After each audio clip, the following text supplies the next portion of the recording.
Hello everyone, welcome back to my channel. In today's lecture, we are going to discuss private sector in India. ठीक है, आज के lecture में हम discuss करने वाले हैं कि इंट्रोडक्शन क्या है, इसका मीनिंग क्या होता है, राइट, और ग्रोथ क्या है, आपको प्राइवेट सेक्टर की क्या ग्रोथ देख रहे हैं आप इंडिया में. ठीक है, और नेक्स्ट लेक्चर्स में हम डिस्कस करेंगे कि कॉजेज क्या है प्राइवेट सेक्टर की ग्रोथ के, गवर्नमेंट ने क्या मेजर्स लिए हैं to improve the performance of private sector, या फिर हम बोल सकते हैं कि रोल क्या है, इंपॉर्टेंस क्या है प्राइवेट सेक्टर की इन द इकोनॉमिक डेवलपमेंट.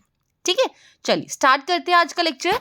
देखो प्राइवेट सेक्टर होता क्या है, बेसिकली हम इस चीज के साथ स्टार्ट करेंगे. देखो इंट्रोडक्शन क्या कहती है.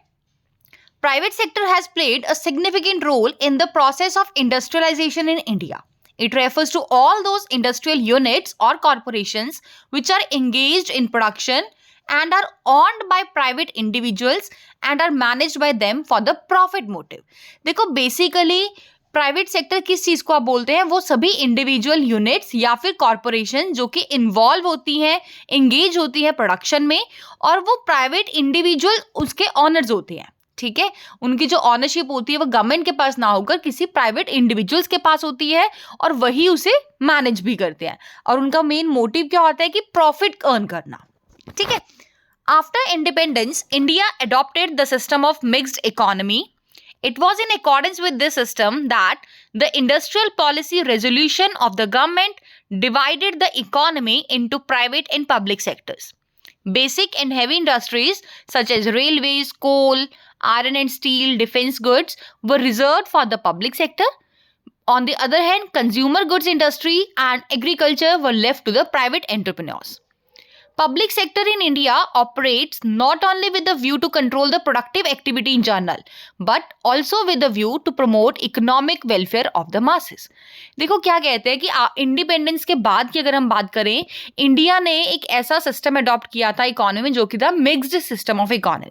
ठीक है, इसके अकॉर्डिंग क्या था, मिक्स्ड इकोनॉमी का मतलब कि पब्लिक सेक्टर का भी रोल होगा इक्वली और प्राइवेट सेक्टर का भी रोल होगा. ठीक है, तो क्या कहते हैं कि इसके अकॉर्डिंग इंडियन पॉलिसी रेजोल्यूशन जो थी ना गवर्नमेंट की, उन्होंने अपनी इकोनॉमी को डिवाइड किया था टू पार्ट्स में, प्राइवेट सेक्टर्स में और एक पब्लिक सेक्टर्स में. ठीक है, और बेसिकली जो आपकी हैवी इंडस्ट्रीज थी और जो बेसिक इंडस्ट्रीज थी वो रिजर्व थी पब्लिक सेक्टर के पास, और जो कंज्यूमर गुड इंडस्ट्री है या फिर एग्रीकल्चर प्रोडक्ट से रिलेटेड इंडस्ट्रीज थी वो उनकी जो ऑनरशिप थी वो आपकी प्राइवेट एंटरप्रेन्योर के पास थी.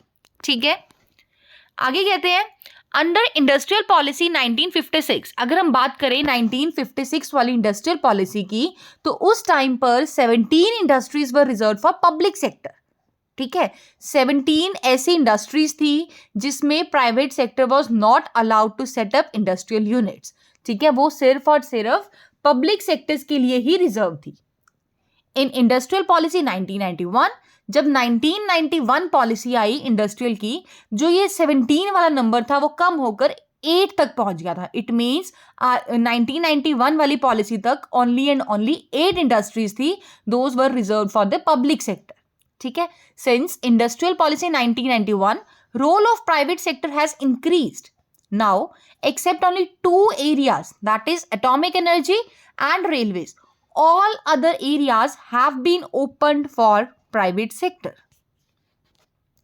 So now leaving these 2 industries, or we can say these 2 areas, private sector can set up its industrial unit in any area. Now even some components of railway infrastructures have been made open for the private sector. हालांकि अभी देखो normally बोला कि आज की date में सिर्फ 2 ऐसे सेक्टर्स हैं जहां पर सिर्फ और सिर्फ आप बोल सकते हो कि पब्लिक सेक्टर का ही रोल होता है, बट उसमें से भी वो कह रहे हैं कि रेलवेज का जो कुछ पोर्शन है, कुछ कंपोनेंट्स हैं, वो अब हैंड ओवर कर दिया गया है या ओपन कर दिया गया है for the private sector. Private sector is mushrooming in the form of sole proprietorship, partnership and joint stock companies. This includes both domestic industry as well as multinationals in India. Now, private sector is broadly classified into 3 main categories. First one is large scale industrial units, second one is small scale industrial units, and the third one is unorganized production units. अब आता है आपका topic कि growth क्या है private sector की India में. ठीक है, देखो फर्स्ट पॉइंट क्या कहता है आपको, increase in the number of private companies. Generally देखा गया कि जो प्राइवेट कंपनीज है ना, उनका जो नंबर था वो इंक्रीज होता जा रहा है। ठीक है, पहले जो प्राइवेट इंडस्ट्रीज का जो नंबर था, हम बोल सकते डाटा था, वो बहुत ही लिमिटेड होता था, बट टाइम के साथ साथ जो ये नंबरिंग है प्राइवेट सेक्टर कंपनीज की, वो इंक्रीज होती जा रही है। Generally in India, private sector identified with the joint stock companies with private management and ownership. Therefore, growth of joint stock companies serves as a measure of growth of private sector as a whole. In recent years, Indian private corporate sector has witnessed a significant growth. तो normally ये बोला गया है कि आज के time पे हम देख रहे हैं कि जो प्राइवेट सेक्टर है ना, उनकी जो कंपनीज है, प्राइवेट सेक्टर की जो कंपनी, मतलब जो भी आपकी जॉइंट स्टॉक कंपनी है ना, वो मैनेज की जा रही है प्राइवेट मैनेजमेंट के द्वारा, और उनकी ऑनरशिप भी मोस्टली प्राइवेट इंडिविजुअल्स के पास है। ठीक है, तो यही रीजन है कि आप बोलते हैं कि जो आपका प्राइवेट सेक्टर कंपनीज है वो बहुत ज्यादा इंक्रीज होती जा रही है। Now second one is increase in employment in the private organised sectors. देखो क्या कहते हैं, consistent rise in employment in organised private sector also points to the growth of private sector in India. Number of persons employed in private organised sector has increased many fold. Now third main factor क्या है, increase in factor income earned in the private organised sectors. देखो जो आपकी factor income होती है in the form of rent, interest, profit and wages, ये generate हो रही है प्राइवेट सेक्टर में बहुत ही ज्यादा। ठीक है, इससे भी आपको पता चलता है कि आपकी इंडिया में प्राइवेट सेक्टर का जो ग्रो है वो होती जा रही है। ठीक है, ग्रोथ हो रही है। फोर्थ एक रीजन भी आता है आपका growth in small scale industries. देखो जनरली क्या कह रहे हैं, growth of small scale units is another important indicator of the private sector. In 1986 and 87, there were around 15 lakh small scale industries in the country. In the year 2007 and 8, this increased to 133.67 lakh. Between this period, production value of small scale units increased from rupees 72,250 crore to rupees 6,95,126 crores.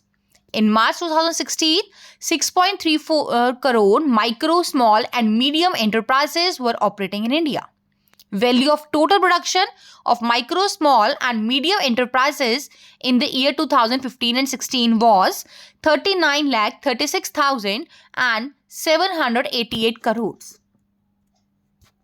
ये आपका बहुत ही fact based है, आपको just एक याद रखना है कि जो स्मॉल स्केल इंडस्ट्रीज थी ना, उनमें भी आपको ग्रोथ देखने को मिली थी। Next point is growth of big business houses in the private sector. देखो क्या कहते हैं, big business houses have made a substantial progress in India after independence.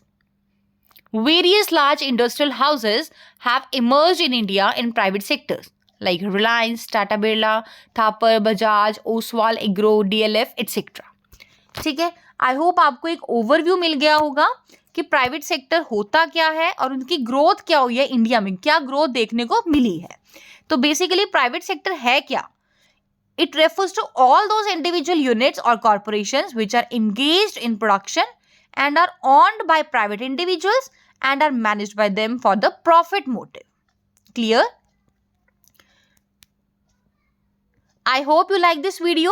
Do like, share and comment below to share your reviews, and don't forget to subscribe the channel for the latest notification of upcoming videos. Thanks and have a wonderful day.